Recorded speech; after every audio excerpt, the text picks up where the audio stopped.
Some currencies are worth more than gold. They cost lives. Ever since humanity's first minted discs of metal, coins have ceased to be just a tool for exchange. They don't just carry wealth, but centuries of history, power, and, in the rarest and darkest of cases, a terrible curse. The cold metal and the deceptive sheen hide secrets of unbridled ambition, sacrifice, and the fall of entire dynasties. We are talking about legendary coins that didn't just disappear with time, but that actively made kingdoms disappear. Historical pieces that brought inexplicable bad luck, sudden death, and, paradoxically, the most tempting and vast hidden fortunes. Behind the gleam of an ancient artifact lies the shadow of fallen empires and lives that were cut short. These aren't just numismatic pieces. They are relics of a supernatural power or a superstition so strong that it rewrote destiny. Today we'll dive deep into the obscure and tempting world of cursed coins that not only changed the fate of empires, but continue to conceal riches that, even today, no one has been able to claim without paying a terrible price. Block 1. When money mixed with magic. In ancient civilizations, the concept of coinage far transcended what we today understand as a mere medium of exchange. For Babylonians, Egyptians, Greeks, and Romans, a minted piece of metal was much more than economic value. It was a talisman, an amulet of protection, or, conversely, a seal of divine power that could convey both blessings and curses. The act of minting was often overseen not only by metalworkers, but by priests or astrologers, as it was believed that the metal, whether gold, silver, or bronze, absorbed the energy of the cosmos, the moment of its creation, and, crucially, the ruler who authorized its issuance. In many empires, a coin intrinsically carried the energy and fate, and yes, the curse of the sovereign who minted it. A coin bearing the face of a victorious pharaoh promised prosperity and protection on the battlefield. Its value was as spiritual as it was material. However, a coin minted by a deposed tyrant, or during a period of war and famine, was immediately viewed as contaminated and an ill omen. People would avoid them or quickly melt them down in an attempt to purify the metal of the stain of the past. Money was not neutral. It was charged. There was a belief that the image and symbols engraved on the piece functioned like metallic spells, activating invisible forces. For example, the depiction of specific gods on Roman or Greek coins was not merely decorative. It was an invocation. If that coin fell into the wrong hands, or was used for an unholy purpose like betrayal or sacrilege, the represented deity itself could turn against its holder. Historians and archaeologists continue to find evidence of this thinking. Ritualistically sealed chests, coins found in tombs for protection in the afterlife, or pieces intentionally defaced in places of misfortune, in an effort to annul their nefarious influence. Some of these coins promised boundless prosperity to their owners. Others, in contrast, guaranteed their complete destruction. This is the crucial point. In these eras, the line between material wealth and dark magic was as thin as the very edge of the metal disc. To maintain the mystical atmosphere of our episode, if you felt a chill hearing these stories, write talisman in the comments. Block to the coin of death, the Denarius of Brutus. We travel back to 44 AC, a year of blood and turbulence in the Roman Republic, to find one of the most infamous and powerful numismatic pieces in history, the Denarius of Brutus. This was not a coin minted to celebrate a military victory or an era of peace, but rather to commemorate a regicide. Marcus Brutus, the main assassin of Julius Caesar, shocked the Roman world by issuing this coin to propagandize his act. The design of the piece bore frightening political and spiritual symbolism. On one side, the effigy of Brutus, and on the other, what would make it lead Cup of Liberty, a symbol of liberation from tyranny, flanked by 2 daggers, and the unmistakable inscription, Idmar, Ides of March, and the word The intention was clear, to celebrate Caesar's death as a return to republican freedom. However, the vast majority of Rome and much of its army viewed Caesar not as a tyrant, but as a hero and a nearly divine figure following his death. The coin, therefore, came to be seen not as a symbol of freedom,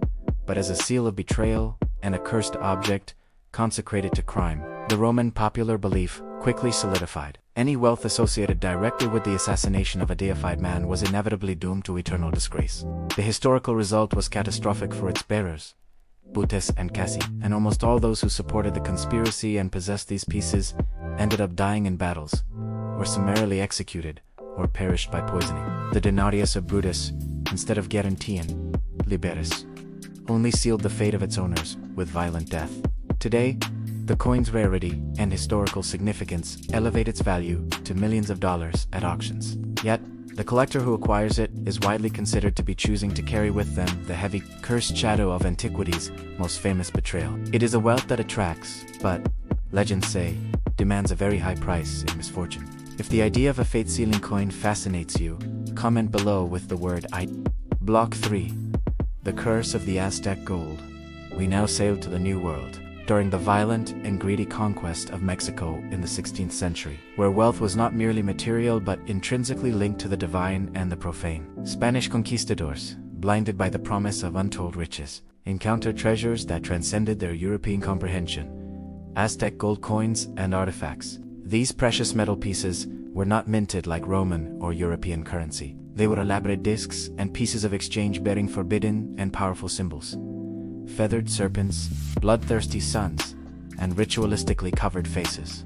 For the Aztecs, these gold pieces were not merely an economic medium. They were spiritual and liturgical objects, carrying the power of their gods and the cycles of nature. The metal, revered as the sweat of the sun, was sacred. Removing these pieces from temples, pyramids, and sacred sites was, therefore, the ultimate sacrilege, a breach of the cosmic order that, according to their beliefs, would invoke the fury and vengeance of the ancestral gods. The legend quickly spread among the Aztec survivors, and soon among the Europeans themselves.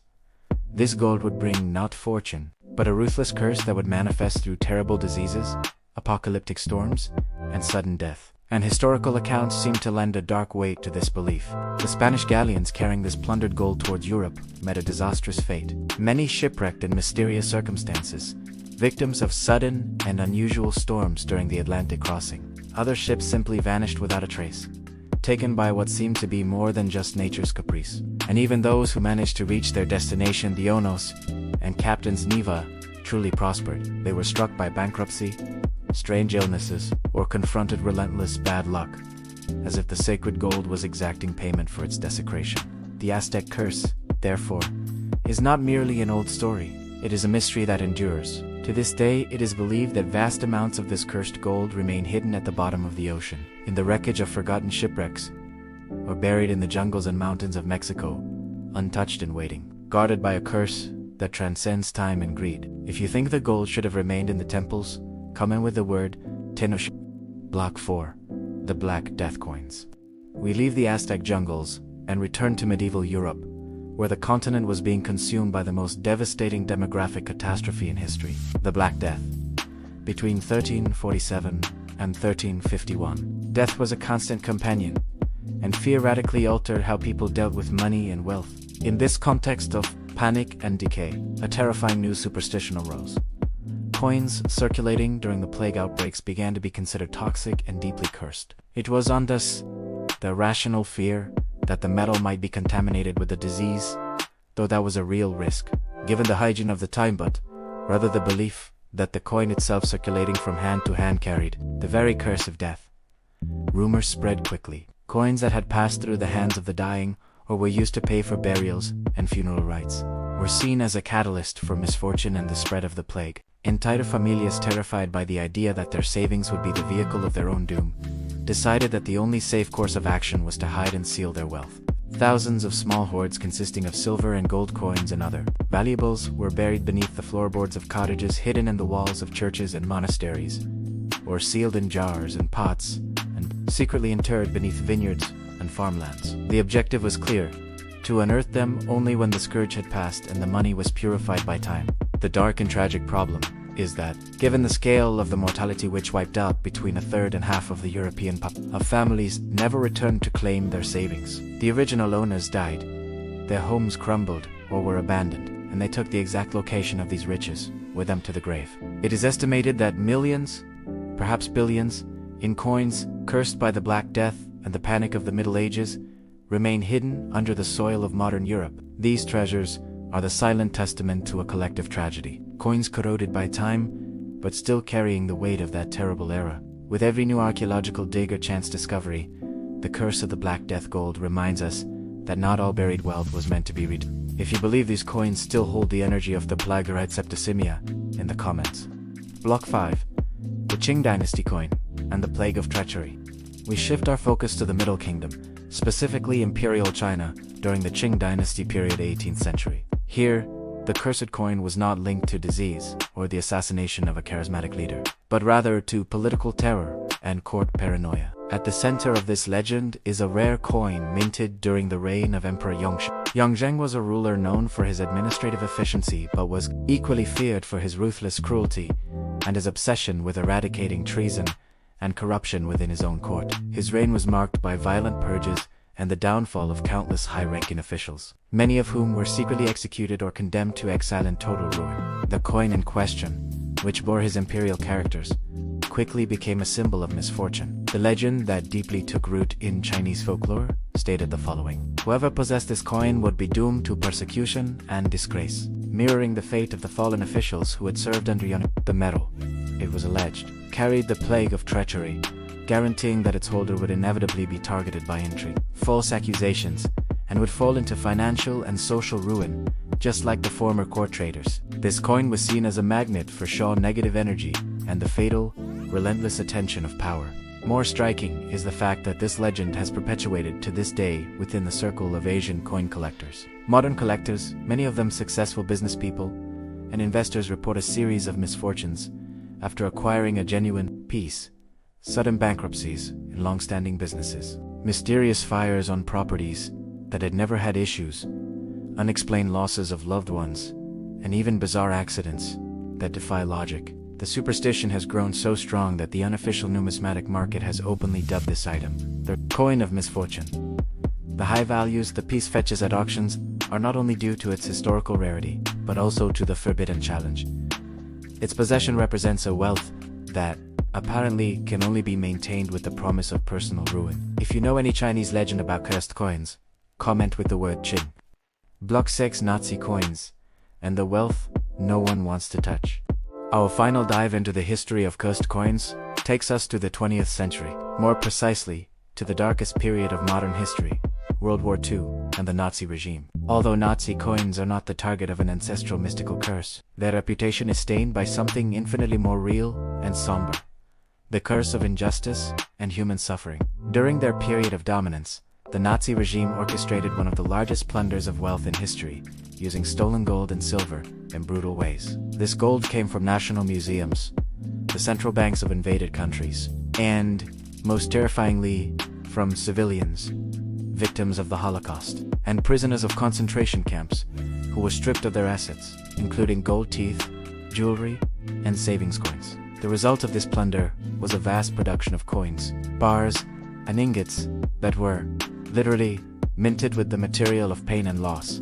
Although legally currency, these pieces carry the indelible history of cruelty and oppression. For this profound reason, serious and ethically conscious collectors worldwide actively avoid acquiring coins or gold bars that can be traced directly back to these origins. It is not a fear of the value, which is immense, but rather a fear of what they represent.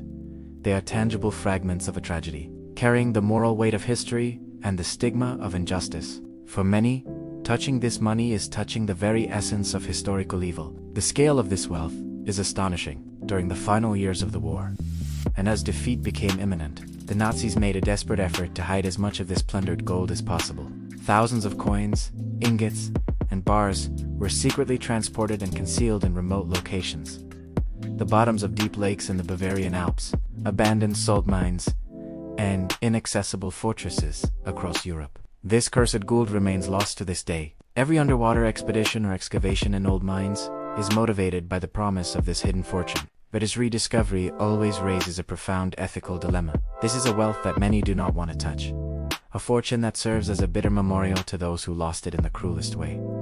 Its curse is the weight of history. If you believe this wealth should be returned to the descendants of the victims, comment with the word looted gold. Block 7. Why would someone pay millions for cursed coins?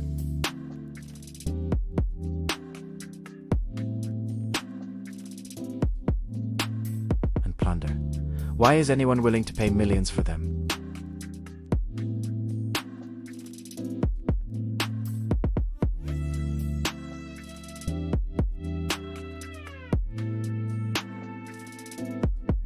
Coins with a bloody history or legends of curses transcend numismatics and enter the realm of historical and legendary relics.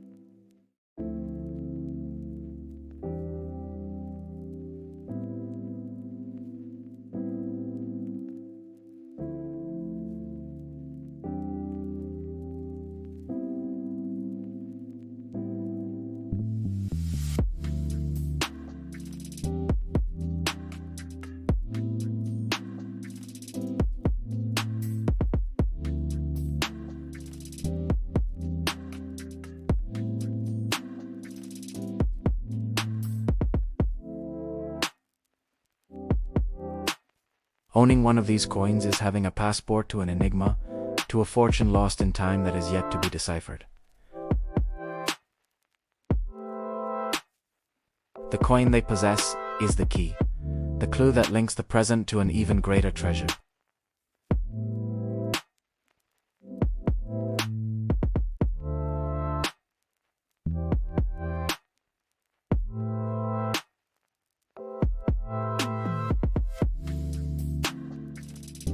If you consider the collection of cursed coins a challenge to destiny, comment with the word fortune.